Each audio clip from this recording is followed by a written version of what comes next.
சாதிவாரி கணக்கெடுப்பு நடத்துவதாக நம்ப வைத்து பாமகவை கழுத்தறுத்த திமுகவுக்கு வன்னியர்கள் வாக்களிக்க கூடாது என அன்புமணி வலியுறுத்தியுள்ளார்.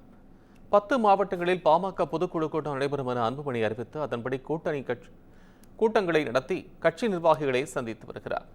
இன்று காஞ்சிபுரம் மாவட்ட பொதுக்குழு கூட்டம் நடைபெற்றது. கூட்டத்துக்கு வருகை தந்த அன்புமணிக்கு கிரேன் மூலமாக ராட்சத மாலை அணிவித்து பாமகவினர் உற்சாக வரவேற்பளித்தனர்.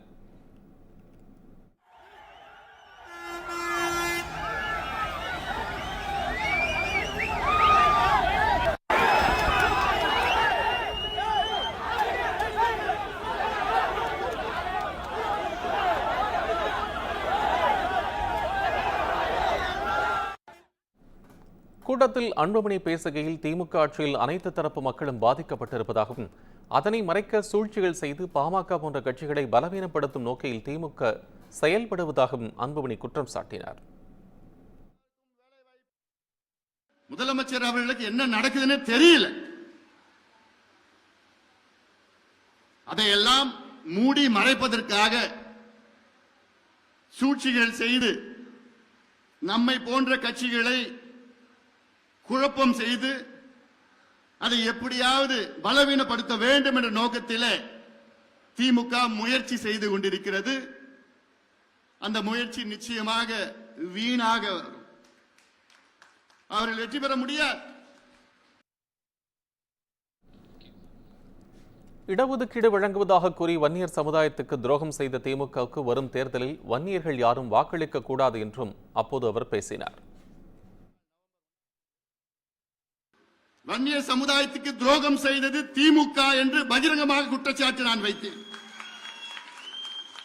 இந்த தேர்தலில் ஒரே ஒரு வன்னியர் கூட திமுகவுக்கு வாக்களிக்க கூடாது என்று அந்த தேர்தல் அந்த மாநாட்டிலே நான் பேசினேன். காரணம், இந்த சமுதாயத்திற்கு திமுக செய்த மிகப்பெரிய துரோகம் அது. 4 மாதம் நம்ப வைத்து கழுத்தறுத்து விட்டது திமுக. சமுதாயத்தையும் ஐயாவையும் இந்த சமுதாயத்தையும் இந்த கட்சியும் நம்ப வைத்து 4 ஆண்டுகள்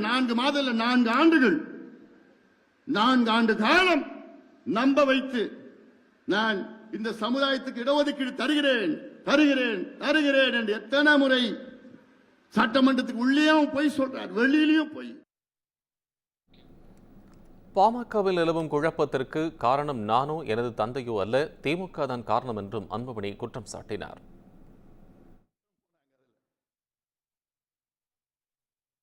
நடக்கிற குழப்பத்திற்கு ஐயாவோ நானோ அது யாருமே இல்லை. இதற்கு யாரு வில்லன்னா திமுக தான் வில்லன்.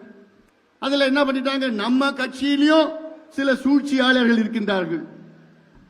அது யாருன்னு கொஞ்சம் நாள்ல தெரிய போது நானும் சொல்றேன், பொறுமையா இருக்கு. அவங்க மூலமாக குழப்பங்கள் ஏற்படுத்துகின்ற ஒரு சூழல். திமுகவால நேரடியாக களத்தில் அவங்களால நம்மள சந்திக்க முடியாது.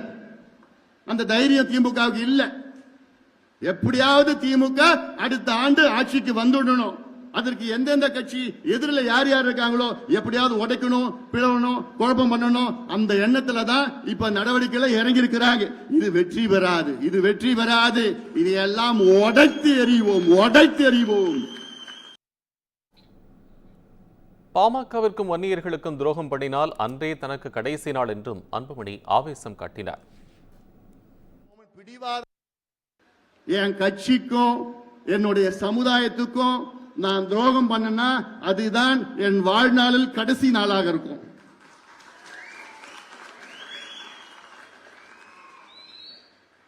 என் கட்சியும் என் சமுதாயத்துக்கும் என்னைக்குமே என்னால துரோகம் பண்ண மாட்டேன், பண்ண முடியாது.